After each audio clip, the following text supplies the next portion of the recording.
Bismillahirrahmanirrahim. Assalamualaikum warahmatullahi wabarakatuh.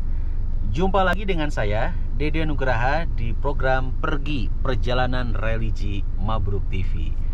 Di episode kali ini kita akan bincang-bincang bareng Ninit. Tentu dari teman Pergi udah pada tahu ya, Ninit Persib Ninit ya. Ninit nggak bisa lepas dari Persib ya. Nah, nanti kita akan bincang-bincang, ngobrol seru. Kita mau ngebahas tentang sholat ya, hikmah sholat seperti apa, keseruan kita bareng sama Ninit. Pastikan tetap bersama kami di Mabruk TV.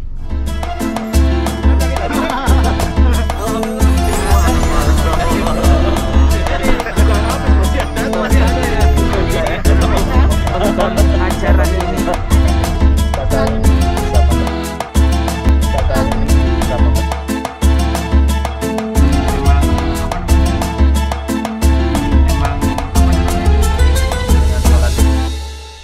Alhamdulillah teman Pergi, kita sudah berada di base campnya Persib ini ya Kang ya. Base campnya Persib, Geraha Persib. Dan Ninit sudah ada di sini bersiap untuk masuk ke dalam mobil ya.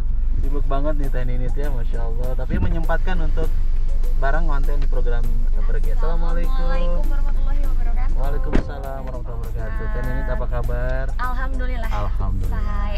Sehat selalu ya. Alhamdulillah Pak Ustadz sehat. Alhamdulillah. Sehat Teh Ninit. Teh Ninit mah kayaknya nggak tahu sama saya, tapi saya kenal sama Teh Ninit. Waduh. Tuh MC semua event. Amin. Waktu acara yatim, Teh Ninit yang jadi MC-nya. Oh, yang di. Tapi nggak tahu Teh Ninit ingat atau enggak, nggak apa-apa lah. Ingat Pak Ustadz yang Apa? acara di ini ya, di deket rumahnya Ustadz Efif. Betul banget. Kenapa ya? Jadi langsung ingat. Langsung ingat, soalnya aku ingat Pak Ustadz, aku tuh suka banget sama satu orang anak Ya. yang namanya Salwa ya kalau nggak salah. Nah, betul. itu lucu pisan, jadi aku mah pasti ingat terus event itu. Masya Allah, kuat banget hafalannya. Baik, kita membiasakan tiap kali pergi ya, perjalanan religi ini, apalagi jalan-jalan ya, jalan-jalan penuh hikmah insyaallah, kita biasakan dengan membaca doa. Ya, doa dalam perjalanan sambil jalan aja mobilnya, karena doanya dalam perjalanan. Baik, biar berkah, aman, nyaman, selamat. Bismillahirrahmanirrahim. Allahu akbar, Allahu akbar, Allahu akbar. Subhanalladzi sakhkhara lana hadza wa ma kunna lahu muqrinin wa inna ila rabbina lamunqalibun. Allahumma inna nas'aluka fi safarina hadza albirra wa taqwa wa minal amali ma tarda. Allahumma hawwin alaina safarana hadza wa tu'ana bu'dah. Allahumma anta sahibu fi safar wal khalifatu fil ahli.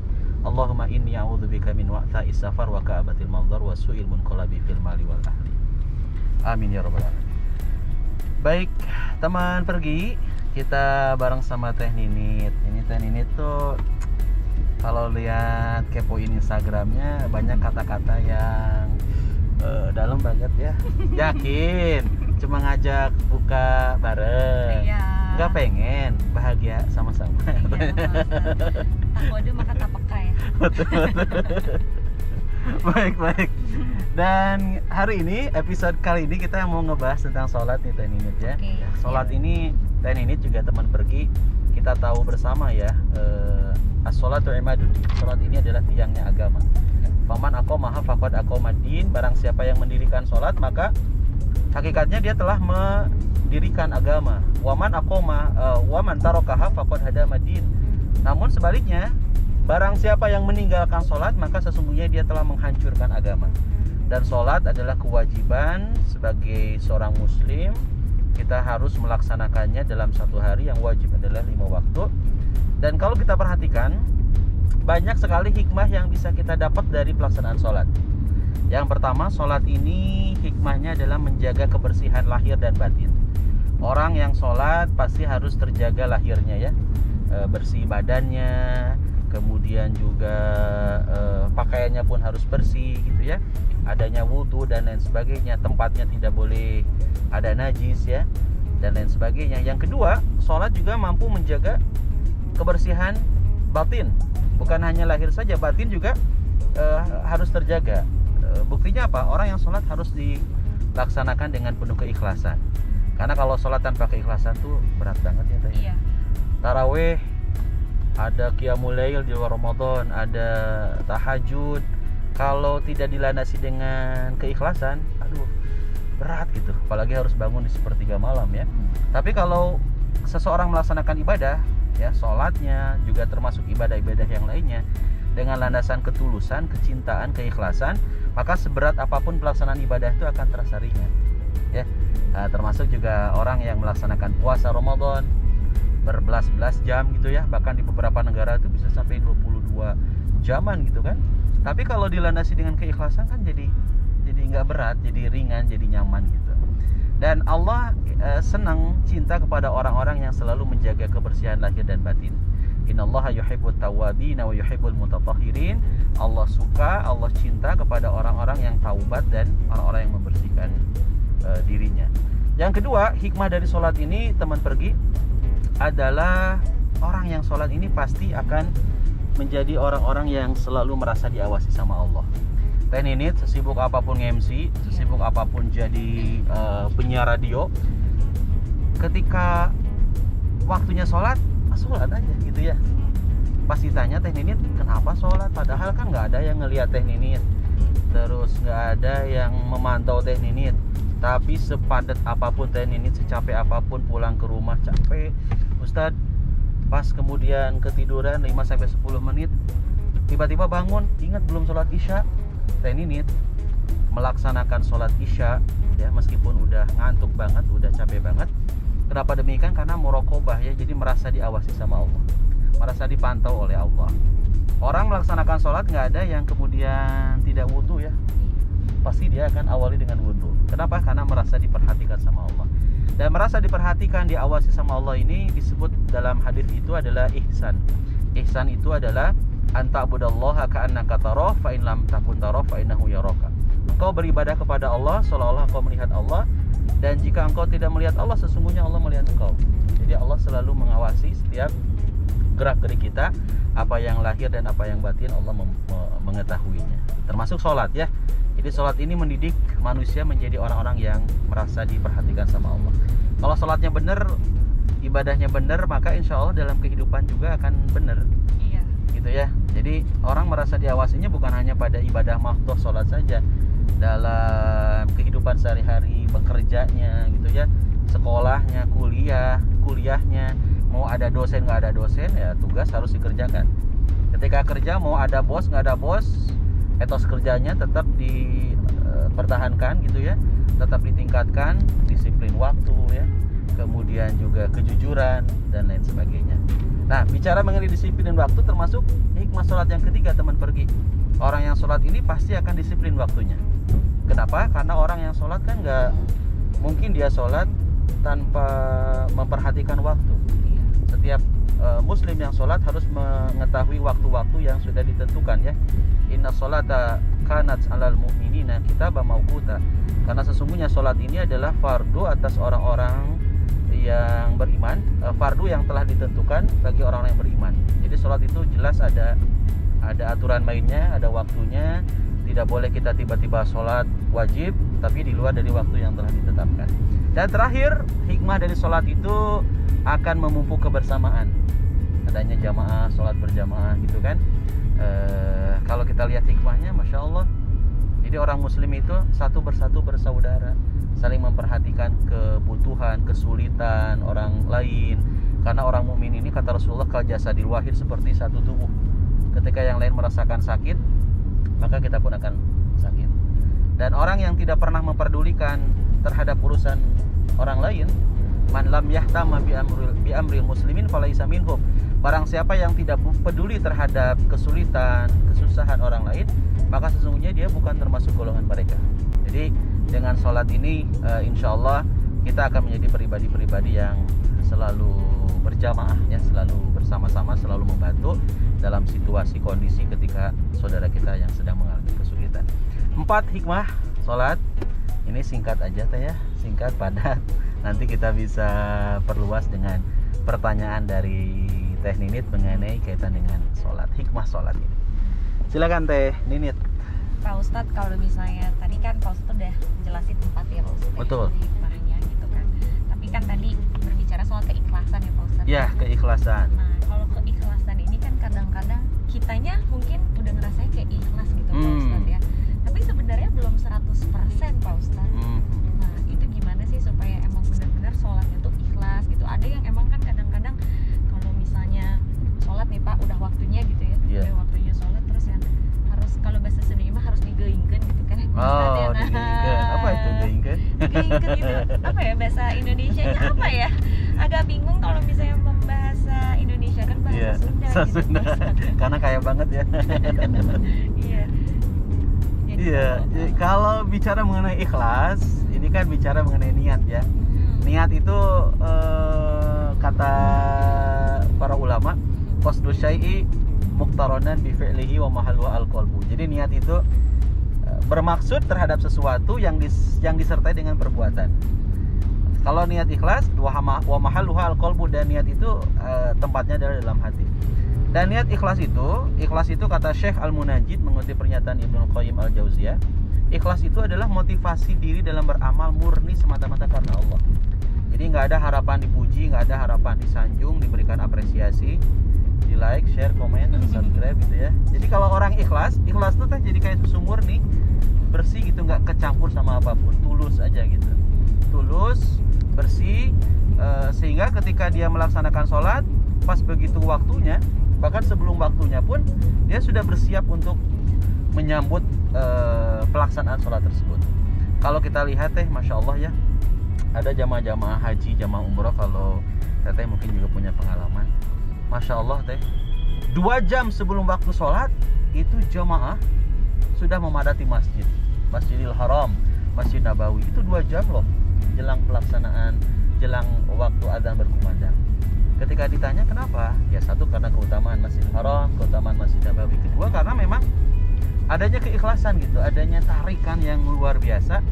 Dan ketika saya lihat juga banyak, masya Allah, jamaah yang kemudian terbawa semangatnya sampai dengan ke Indonesia. Nah, cuman sayangnya kalau di Indonesia 2 jam sebelum adzan masih dikunci masjid. Jadi belum seperti Masjidil Haram yang udah siap 24 jam gitu. Tapi nih, dilihat dari sisi kesemangatannya, itu sudah luar biasa, dan pastinya kalau orang melakukan seperti itu sudah ada ketulusan, keikhlasan. Jadi kalau keikhlasan tuh teh bukan hanya sekedar menggugurkan aja kewajiban aja udah selesai, tanpa istilahnya tadi digeingkeun gitunya. Baru dak sholat, komo bab subuh mahnya. Aduh ya Allah Gusti. Aduh Gusti, eta subuhnya. Sholat subuh itu ya.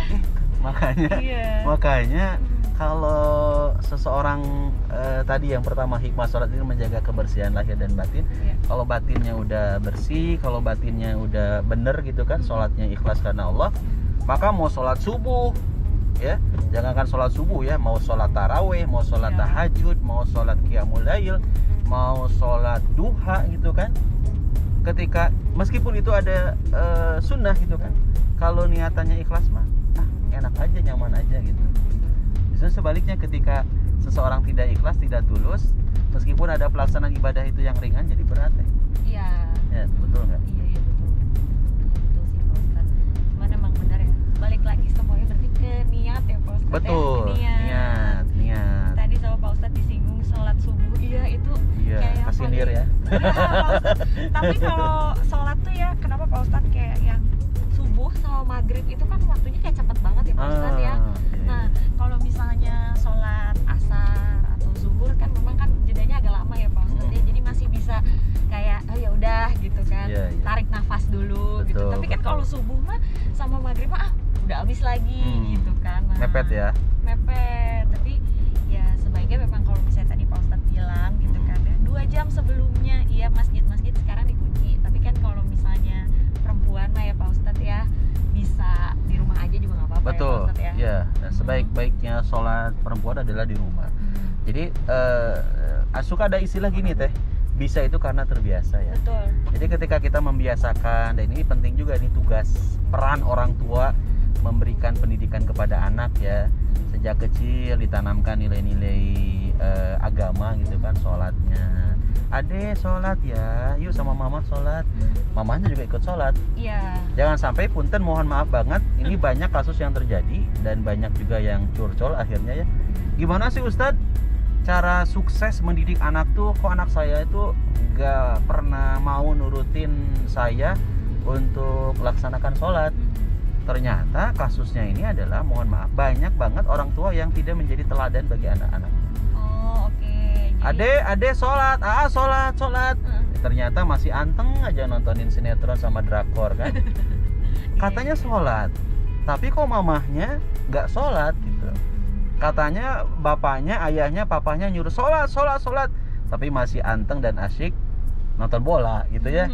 Nah, sedangkan kondisi tadi apalagi ya sholat maghrib sangat mepet gitu ya.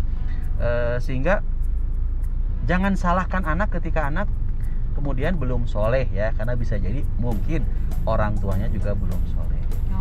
Karena dalam pendidikan anak tuh memang yang perlu diperhatikan juga adalah kita sebagai orang tua harus menjadi contoh. Apalagi anak tuh kan peniru yang ulung ya. Niru mamahnya main HP terus seharian tuh main HP terus.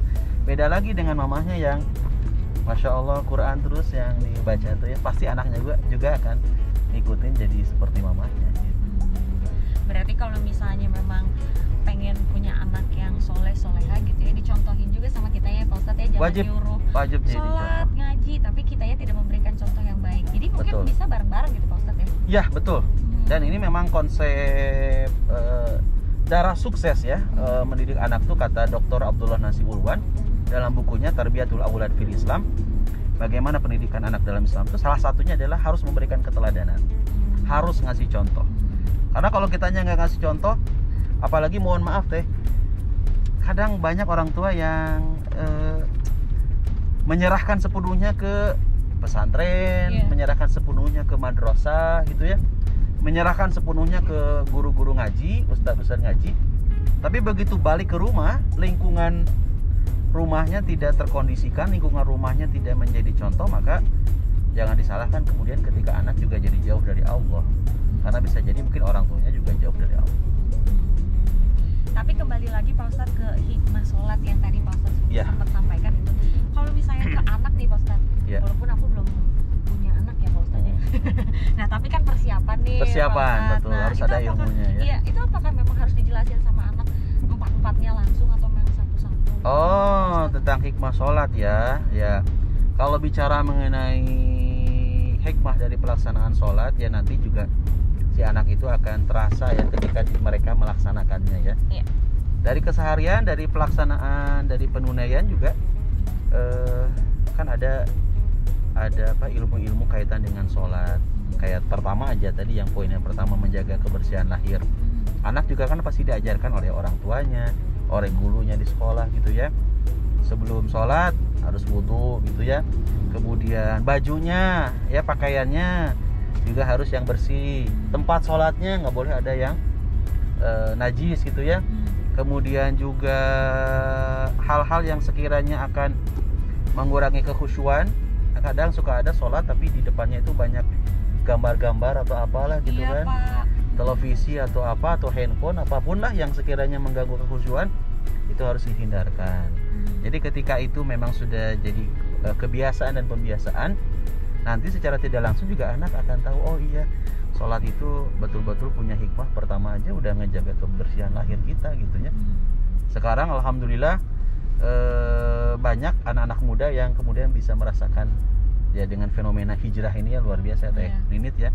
Bisa merasakan betul menjaga kebersihan lahir. Oh betul, dengan sholat ini menjaga kebersihan lahir minimal dari 5 waktu kita sholat. Iya. Ya 5 waktu sholatnya aja Masya Allah kan. Di Islam tuh ada wudunya, cuci tangannya jelas gitu kan, kumur-kumur dan sebagainya. Belum apalagi bagi yang membiasakan sholat-sholat sunnahnya ya, sebelum ke kantor atau setelah di kantor udah absen nih, duhanya minimal 2 rakaatnya, wudu lagi gitu kan. Dan itu nanti insya Allah kalau sudah jadi kebiasaan, hati kita pun akan ikut menyertakan jadi kebutuhan gitu. Jadi kalau nggak sholat tuh nggak enak, nggak tenang aja gitu. Iya, itu setuju sih Pak Ustadz. Saya juga kalau misalnya Ninit, kalau misalnya emang sekarang lagi misalnya bete, galau gitu ya Pak Ustadz, namanya juga manusia ada galau. Betul. Ya Pak Ustadz ya. Ya langsung wudu, sholat ya. Iya. Kalau nggak galau? Kalau nggak Sholat juga. Enggak tuh Pak Ustadz. Masa kalau misalnya galau aja. Tapi sholat emang tadi yang Pak Ustadz bilang bahwa ketenangan ini ada ya dari sholat sih. Betul. Ya, karena kalau kita baca di surat Ar-Ra'd ya ayat 28, alladzina amanu wa tatma'innu qulubuhum bidzikrillah, ala bidzikrillah tatma'innul qulub. Orang-orang yang beriman itu tenangnya itu dengan mengingat Allah. Ala bidzikrillah tatma'innul qulub, ingatlah hanya dengan mengingat Allah hati kita akan tenang. Mengingat Allah itu salah satunya adalah dengan sholat. Kalau kata Ibit Bid'ah, sholat gitu loh. Sholat gitu loh.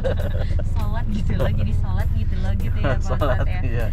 Ya alhamdulillah teman-teman dari Persib juga, Bobotoh juga ya sebelum pandemi ini kan Masya Allah. Iya. Saya lihat postingan Kang Yana Umar ya, Mang Iya. Yana Umar dikerahkan sholat dulu Iya. para pemainnya ya. Kemudian juga bobotohnya gitu ya. Jadi sebelum main teh ya sholat lah. Iya. Apalagi tadi kata teh ini ya maghrib dengan isya mah mepetnya. Mepet. Tapi Pak kalau Ustadz. ke isya beres main bola, beres nonton bola, bisa laksanakan sholat. Tentu yang lebih utama adalah di awal waktu ya. Betul. Kalau misalnya maghrib ke isya, kalau isya kan mungkin kalau lagi di stadion gitu ya Pak Ustadz atau di lagi ada event gitu, mungkin kan maghribnya dulu yang diduluin, Betul. isyanya tidak bisa tepat waktu, tapi Iya. nanti setelah beres Betul. acara di rumah Betul. udah tenang langsung Sholat ya. gitu, Pak Alhamdulillah. Ustadz. Aduh, soleha banget teh Ninit ya, Masya Allah. Jadi buat teman pergi yang butuh MC langsung ke teh Ninit. Lihat, ini obrolannya juga bukan sekedar konten, ini mah asli ya teh ya. Gitu teh Ninit, kayaknya cukup ya untuk obrolan kita. Insya Allah di episode berikutnya mudah-mudahan bisa bareng lagi sama Teh Ninit, kita bisa jalan-jalan lagi. Luar biasa ya, jarang-jarang dakwah jalan-jalan gini ya. Iya, ini pengalaman pertama juga sih Pengalaman Pak Ustadz. pertama. Jadi pertama sempat agak bingung gitu kan. Gimana ini Iya, ya? tapi menyenangkan. Alhamdulillah, mudah-mudahan ini menjadi pengalaman baru juga buat Teh Ninit juga teman-teman pergi. Jadi kalau nyimak dakwah, oh ternyata bisa dengan berbagai cara ya. Selain di masjid, di mimbar gitu ya, juga dengan berbagai cara. Nah, kita di program pergi juga singkatan perjalanan religi. Jalan-jalannya bukan sekedar jalan-jalan biasa, tapi harus ada hikmah, ada pelajaran, ada manfaat yang didapat. Dan mudah-mudahan Allah memuliakan kita dengan pelaksanaan sholatnya ya. Dan ingat, sholat itu akan mencegah dari perbuatan keji dan munkar. Terakhir saya tutup dengan quote, sebaik-baik saya lebih baik orang lain, seburuk-buruk orang lain lebih buruk saya. Terima kasih banyak. Subhanakallahumma bihamdika asyhadu an la ilaha illa anta astaghfiruka wa atubu ilaik.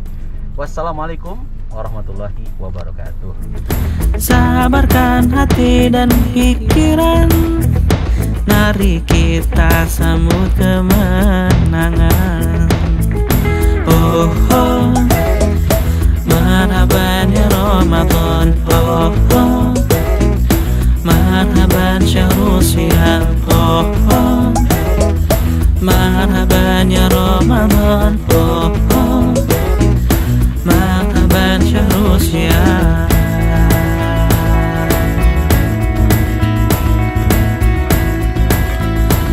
Semua